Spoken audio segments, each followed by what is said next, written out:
자, 오늘은 제12강 도장의 변신 전각 2죠. 근데 먼저 참 죄송한 말씀 드려야지 되는데, 지난 시간 전각 1에서 좀 목소리가 이상했죠. 늘어지고, 무슨 기계음 나오고, 제가 이어폰 마이크를 썼는데, 음성 변조가 돼 있더라고요. 나중에 제가 들어보니까. 그리고 다 이캠에 올려놓고 들어보니까, 그래서, 좀 그래요. 하여간 죄송하고, 이번에는 다시 맑은 목소리로 열심히 해보겠습니다. 자, 이번 시간은요, 지난 시간에는 전각의 역사, 전각 1에서는 도장에서 전각으로의 변신은 생계에서 품위로, 다시 말해서 실용에서 예술로의 초월 부분, 익명에서 현명으로, 무명에서 유명으로 그 초월된 그 부분을 했어요. 그러니까 도장의 이해, 역사와 감상, 명칭, 쓰임, 즉 용도, 이걸 했었고, 재료, 전각도, 전각돌, 인주, 붓, 먹, 자전, 인보 등 그 이미지가 있는 거 한 컷까지 우리가 했었죠. 요번에는 제12강, 그러니까 도장의 변신 전각 2에서는 전각 실기를 위한 준비와 그 과정, 그리고 방법을 하겠습니다. 자, 이번 주에 할 전각 창작 1번 도장의 이해, 이 부분 했죠? 2번 전각 재료, 이 부분까지 이제 지난 전각 1에서 했어요. 오늘은 이제 전각 자료, 전각 자전, 인보 등 이거를 좀 더 구체적으로 할 거고요. 또 전각 실기에서 도법이란 뭐냐면요, 칼을 쓰는 방법이에요. 전각도, 그거를 쓰는 방법이에요. 먼저 집도법, 전각도를 잡는 방법이에요. 운도법, 전각 칼을 움직이는 방법이에요. 또 용도법은 전각 칼을 쓰는 방법인데, 그래요. 쓰는 방법 뒤에 가서 설명 동영상을 통해서 해드리겠습니다. 먼저 집도법에는 쌍구법과 악도법이 있어요. 쌍구법은 손가락 2개로 잡는다는 말이고요. 악도법은 이렇게 우리 악수한다 할 때 악자거든요. 이렇게 움켜잡는다, 이런 뜻이에요. 운도법은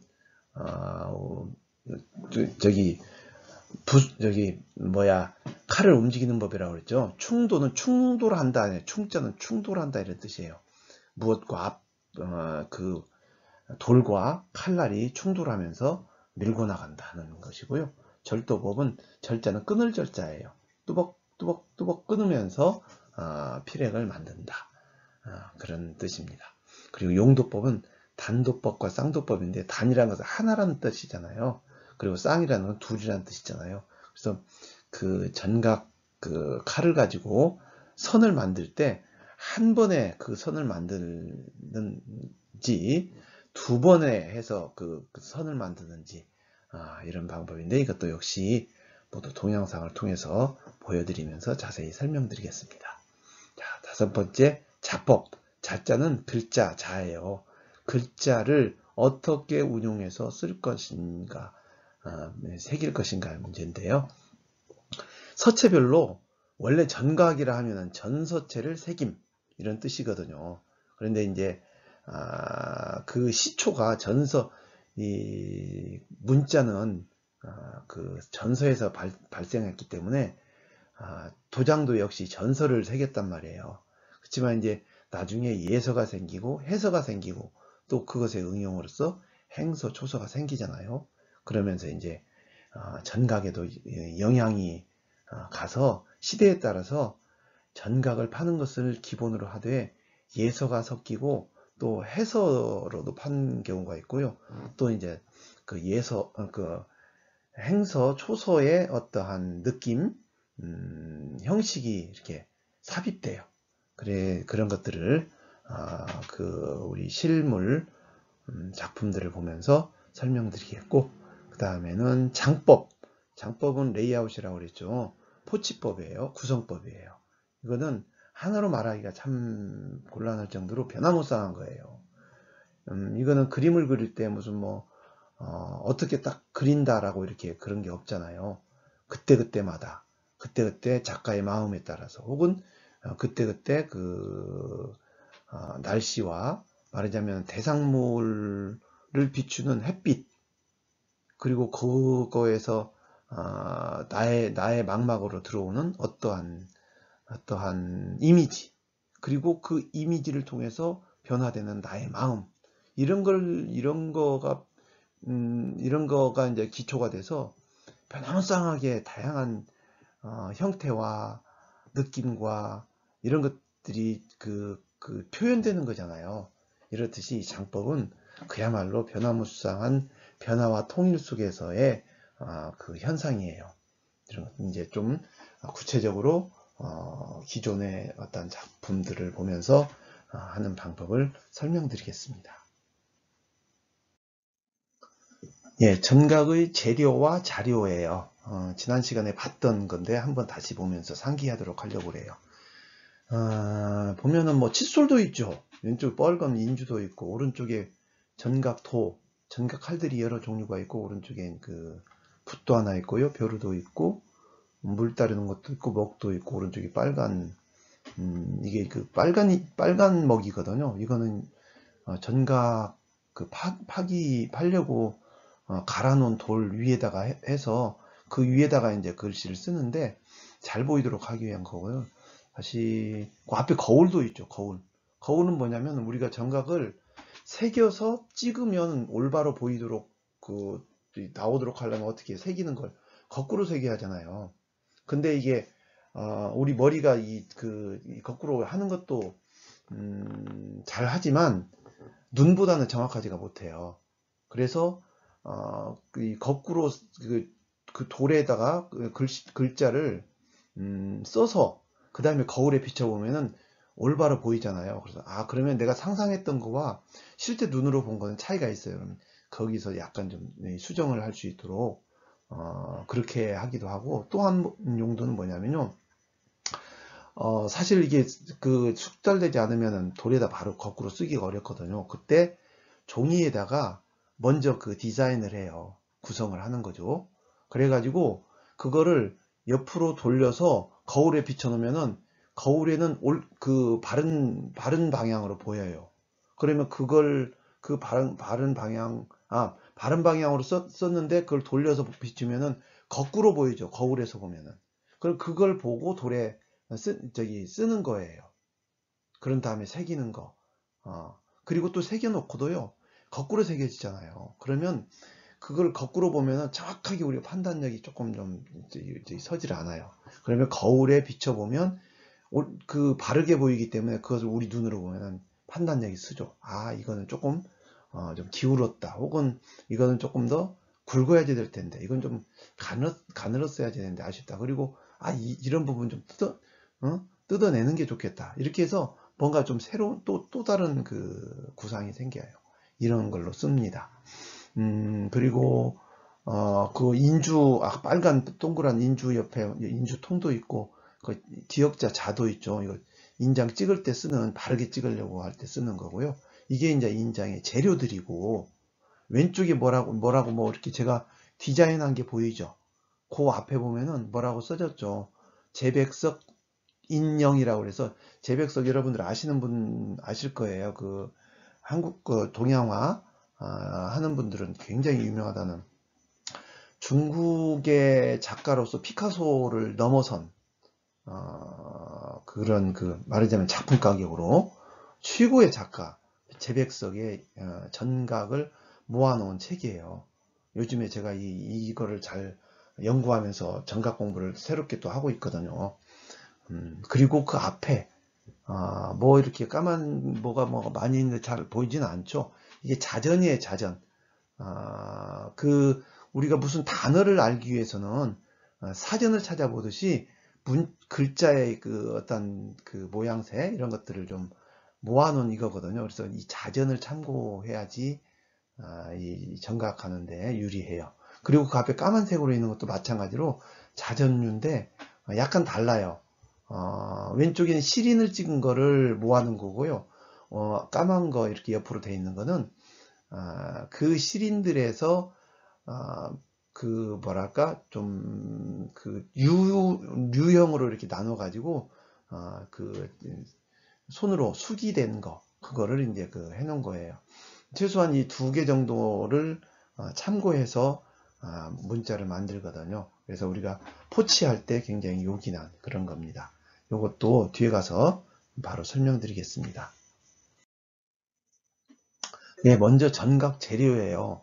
전각 재료 아까 좀 뭐 여러 가지가 있었는데 대부분은 그냥 가서 뭐 필방에서 사서 쓰는 건데 사실은 이제 우리가 그 대면 수업하면은 저기 그 전각 돌 이런 거 1,000원 주고 사서 그 쓰거든요. 그리고 그 전각 돈은 학교에서 지원금 받아가지고 구비해 놨어요. 그래서 그걸로 하면 되고 뭐 디자인하는 종이랄지 뭐 붓이랄지 이런 것들이 이제 자기가 그 저기 쓰던 거 하면 되거든요. 네, 오늘은 전각 재료 중에서 전각석이라고 하는 건데 이게 지금 우리가 이렇게 보듯이요. 참 아름답고 다양하죠. 그래서 전각 재료 중에 우리가 지난 시간에 했던 거는 대부분 다 금, 은, 동, 옥까지 했죠. 그죠? 그런데 이제 이게 인장과 전각의 명칭이 달라지는 결정적인 계기가요. 뭐냐면은 전각도를 발견하면서예요. 사실 금, 은, 동, 옥은 매우 단단한 거잖아요. 그렇기 때문에 일반 사람들이 아까 쇠로 만든 그 칼로 팔 수가 없어요. 이거는 전문적인 기술자들, 장인들이 팔 수밖에 없는 그 사람들에게 의뢰해서 할 수밖에 없었던 게 장인의 시대예요. 그런데 이제 명나라 말기, 우리나라 뭐 조선 시대에 이때에 중국에서 이거 우화석이라고 그거를 발견해요. 그냥 아까 날카로운 정각도로 새겨져요. 그러니까 글씨 쓰던 사람들이 돌에다 한번 파보고 싶다 하는 욕망이 생길 거 아니에요. 그래서 거기다 파니까 재미있는 효과가 나요. 그래서 이제 그게 유행이 된 거죠. 그러니까 이제 말하자면 옛날에는 장인의 시대에서 문인의 시대, 그 글씨 쓰고 책 읽고 하는 그런 사람들이 여기로 한번 해봤던 거예요. 글씨를 쓰던 그 붓으로 써서 돌에다 써가지고 파니까 재미난 거예요. 더 재밌어요. 해보면은 아무래도 이제 칼을 가지고 작은 곳에 하니까 집중도가 훨씬 더 높잖아요. 그러니까 해보면은 정말 재밌어요. 그러니까 이제 뭐 문인들이 글씨 쓰고 정각하고 이래가지고 높은 수준은 오르죠. 근데 이때는 그냥 주문받아서 쓴 그런 것이 아니라 나의 취미, 나의 재미, 나의 능력으로 했다. 나의 지혜와 지식이 들어갔다 그래가지고 이제 전각이라는 이름을 붙여요. 다시 말해서 우리가 이런 게 이제 구별하잖아요. 지난번은 옛날에 했던 그 사람들은 그냥 쟁이야. 나는 달라. 나는 지식이냐. 나는 생각 있는 사람이라고. 나는 이론적 토대가 된 사람이라고. 나는 글을 알아. 나는 생각할 줄 알아. 나는 철학적 사유가 있는 사람. 이렇게 해서 그 사람들을 약간 나는 너희들하고 달라 이 사람들아. 자네들은 도장쟁이잖아. 나는 그런 사람이 아닐세. 이렇게 해서 뭔가 좀 우월감을 드러내려고 하는 사실 속성이 있어요. 이게 우리가 항상 그러잖아요. 1등, 2등을 깔보는 게 그런 거잖아. 나는 너하고 달라. 이런 좀 비천하지만 그런 것들이 사실은 있어요. 그러면서 옛날 것은 그냥 먹고 사는데 니들이 하는 거고 지금 이것은 예술이야. 사실 뭐 그렇잖아요. 파가지고 찍는 건 마찬가지죠. 결과적으로 나타나는 게 그러면 뭐 특별히 무슨 뭐 수준 차이가 나나요? 꼭 그렇다고 단정 지을 수는 없어요. 다만 의미 부여고요. 개념 정립이에요. 인간과 동물이 다른 게 뭐예요? 동물은 그냥 밥 먹고 이쁘게 털 나게 하고 그리고 새끼 치고 그게 다잖아요. 그리고 배고프면 남도 잡아먹고 인간은 뭐예요? 그런 거 아니잖아요. 먹고 사는 건 기본적으로 갖춰지고, 그 다음에 이제 취미 활동, 예술 활동, 문화 활동, 그리고 남을 도와주는 활동, 이런 것들을 하는 게 인간이잖아요. 그렇게 해서 우리는 구별 짓는 거예요. 구별 짓는 거. 그래서 돌도 이제 그냥 막돌로 하면, 아이고 너는 막 사는 사람이야. 나는 달라.